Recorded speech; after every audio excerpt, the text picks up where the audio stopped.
Hello student, आज हम करते हैं ट्रांसपोज ऑफ मैट्रिक्स के कुछ थ्योरम। कल हमने इसका बेसिक किया था। तो थ्योरम है so that every square matrix can be expressed in one and only one way as sum of a symmetric and a skew symmetric matrices. जो एवरी स्केयर मैट्रिक्स है हम उसको किस वे में एक्सप्रेस कर सकते हैं, sum of a symmetric and a skew symmetric matrices. देखो प्रूफ है, if A is a square matrix, हमारे पास ए कोई स्केयर मैट्रिक्स है, then A plus A dash is symmetric. अगर A plus A is symmetric है तो जब 1/2 है, 1 plus A dash is a symmetric, ये भी सिमेट्रिक होएगी। क्यों? क्योंकि स्केलर से तो कोई फ़र्क नहीं पड़ता। जब ए प्लस ए डैश सिमेट्रिक है तो उसका 1/2 भी सिमेट्रिक है। ऐसे ही अगर also A minus A dash is skew symmetric, अगर आपके पास A minus A is skew symmetric है तो 1/2 इज स्क्यू सिमेट्रिक, तो 1/2 भी स्क्यू सिमेट्रिक होगी। ये हम प्रूव कर चुके हैं। 1/2 1 plus A dash is symmetric. Then A 1/2 A plus A dash plus 1/2 A minus A dash, ये एक्सप्रेस है sum of symmetric and skew symmetric. क्योंकि ए को हम ऐसे एक्सप्रेस करें, इससे कोई फ़र्क नहीं पड़ता। जैसे अब 1/2 किसके साथ मल्टीप्लाई करोगे तो ए डैश से ए डैश कैंसिल हुआ, और 1/2 ए 1/2 ए, तो हाफ हाफ पूरा ए बनता है, तो कोई फ़र्क नहीं पड़ता। इसका लिखने का तरीका है वैसे एक। तो इसको हम से है P 1/2 A plus A dash, और इसको हम क्यू से करते हैं। तो where P 1/2 A plus A dash is symmetric and Q है 1/2 A minus A dash is skew symmetric. तो prove that this expression of A is unique. तो let A possible A R plus S be another expression for A where R is symmetric and S is skew symmetric. तो हम S इसको are plus S इसको से बोल देते हैं, और जो इसको आर है वो सिमेट्रिक है और जो एस वो स्क्यू सिमेट्रिक है। तो हमारे पास ए डैश आया आर प्लस एस डैश, तो इसको हम लिख सकते हैं R dash plus S dash is equal to R minus S. जो आर है वो सिमेट्रिक है और जो एस है वो स्क्यू सिमेट्रिक है, क्योंकि हमें लेट किया है कि स्क्यू सिमेट्रिक है। तो ऐसे ही R plus S A and R minus S A dash है। तो जो आर है वो किसके equal to 1/2 A plus A dash is equal to P के इक्वल से किया, हमें लेट किया था। एस है 1/2 ए माइनस ए डैश, ये भी क्यू है। तो आर के इक्वल टू पी है और एस क्यू आई है, और ये हमें इसको सिमेट्रिक और सिमेट्रिक मान के चले हुए हैं। तो the expression is unique. Theorem है 5 the diagonals elements of a skew symmetric matrix are all zero. जो डायगोनल एलिमेंट्स है स्क्यू सिमेट्रिक के, क्या वो जीरो होंगे?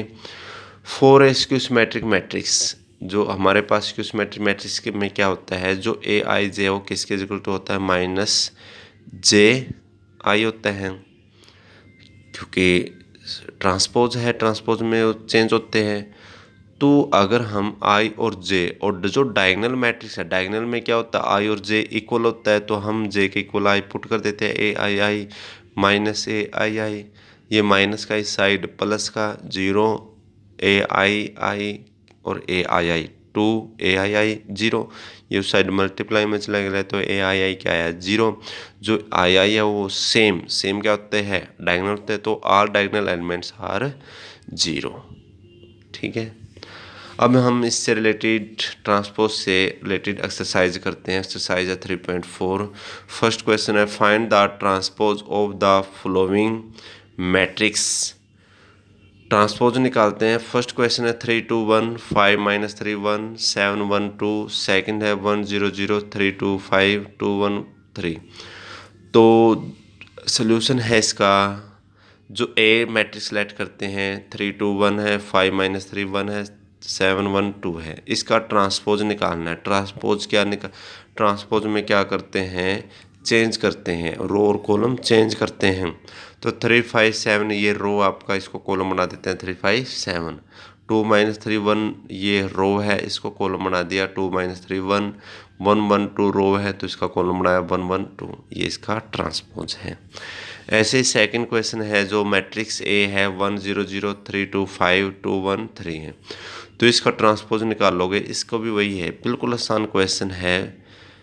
1 3 2 है तो 1 3 2 हो गया, 0 2 1 है इसका 0 2 1 हो गया, 5 0 5 3 है ये रो है तो इसका कॉलम बनता है 0 5 3। अब जो सेकंड क्वेश्चन है, find the transpose of matrix A 1 2 5 3 6 minus 3, ये मैट्रिक्स दी है तो फाइंड इसका ट्रांसपोज निकालना है and verify that A dash A is equal to A, और ये वेरीफाई भी करना है कि पहले ए का ट्रांसपोज करोगे फिर दोबारा फिर उसका ट्रांसपोज करोगे वो ए के इक्वल आता है।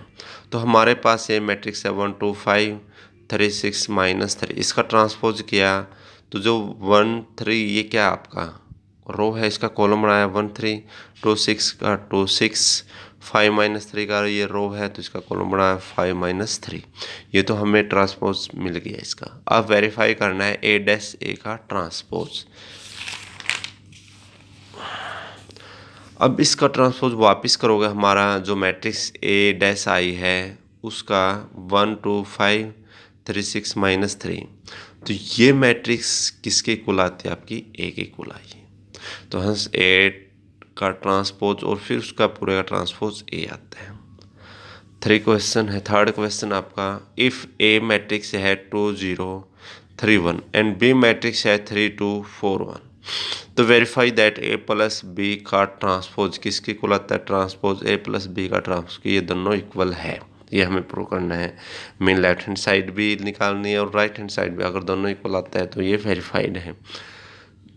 ऐसे सेकंड क्वेश्चन है ए बी का ट्रांसपोज, ये होता है बी का ट्रांसपोज मल्टीप्लाई ए का ट्रांसपोज, ये प्रॉपर्टी हमने पढ़ी थी, अब प्रूफ करेंगे। तो अगर ये दोनों लेफ्ट हैंड साइड निकालेंगे और राइट हैंड साइड निकालेंगे, अगर दोनों इक्वल आता है तो ये वेरीफाइड है। तो फर्स्ट पार्ट करते हैं हम ए प्लस बी। पहले देखो हमारे पास ए और बी मैट्रिक्स है, पहले हम उसका क्या सम निकाल लेंगे फिर ट्रांसपोज करेंगे। तो पहले ए और बी का सम निकालोगे, सम बिल्कुल आसान है, ऐड करना है। तो सम आया इसका 5 2 7 2, कॉरस्पॉन्डिंग एलिमेंट ऐड होते हैं। अब इसका ट्रांसपोज करोगे 5 7 2 2, तो ये फर्स्ट इक्वेशन नाम दे देते हैं इसको। दूसरा हमें ए डैश और बी डैश का सम निकालना है, तो हमारे पास ए मैट्रिक्स है तो उसका ट्रांसपोज निकालोगे। ट्रांसपोज आया आपका 2 3 0 1, बी का ट्रांसपोज आया 3 4 और 2 1। अब इन दोनों को ऐड कर देते हैं, A dash plus B dash 2 3 0 1 प्लस 3 4 2 1, कॉरस्पॉन्डिंग एलिमेंट ऐड होते हैं 2 3 5 0 2 2 3 4 7 1 1 2। देखो अब फर्स्ट और सेकंड से जो ये आई है आपकी सेकंड आई है, फर्स्ट और सेकंड से ये और ये इक्वल है, तो इक्वल है तो A plus A dash is equal to A dash plus B dash same. अब हमें प्रूव करना है A B dash is equal to B dash A dash, कि पहले ए बी के मल्टीप्लाई करो उसका ट्रांसपोज करो, उसके बाद पहले बी डैश निकालो और ए डैश निकालो और बी ए डैश की मल्टीप्लाई करो। तो ए मैट्रिक्स आपके पास 2 0 3 1, बी मैट्रिक्स है 3 2 4 1, तो इसकी मल्टीप्लाई करती है 3 की 2 इसके साथ 2 की इसके साथ, तो 6 प्लस 6 0 प्लस 2 आया है। 4 की इसके साथ 4 की 8 और इसकी 0, 1 के साथ करोगे 3 और 1, तो ये कितना हुआ 12 2 11 1, इसका नाम दे देते हैं फर्स्ट इक्वेशन। अब इसका ए बी का ट्रांसपोज निकालोगे 12 11 2 1। अब हमें चाहिए बी डैश, तो 3 4 2 1 ट्रांसपोज कर दिया ए बी मैट्रिक्स का। अब ए मैट्रिक्स का ट्रांसपोज करते हैं 2 3 0 1। अब बी डैश ए डैश की मल्टीप्लाई करोगे, बी और इसकी मल्टीप्लाई करोगे 2 की इसके साथ 3 की और 2 के साथ करोगे 6 8, 3 के साथ करोगे 6 3, 0 के साथ करोगे 0 0, 1 के साथ करोगे 2 1, ऐड करोगे इसको 12 11 ये 2 1। ये सेकेंड फर्स्ट और सेकंड से, फर्स्ट आपकी ये आई थी, सेकंड ये आई है तो सेम है। तो फ्रॉम फर्स्ट एंड सेकंड से तो A B dash is equal to B dash A dash, दोनों इक्वल है तो लेफ्ट हैंड साइड और राइट हैंड साइड इक्वल आई। तो बच्चों ये करके लेके आने आपने क्वेश्चन। थैंक्स।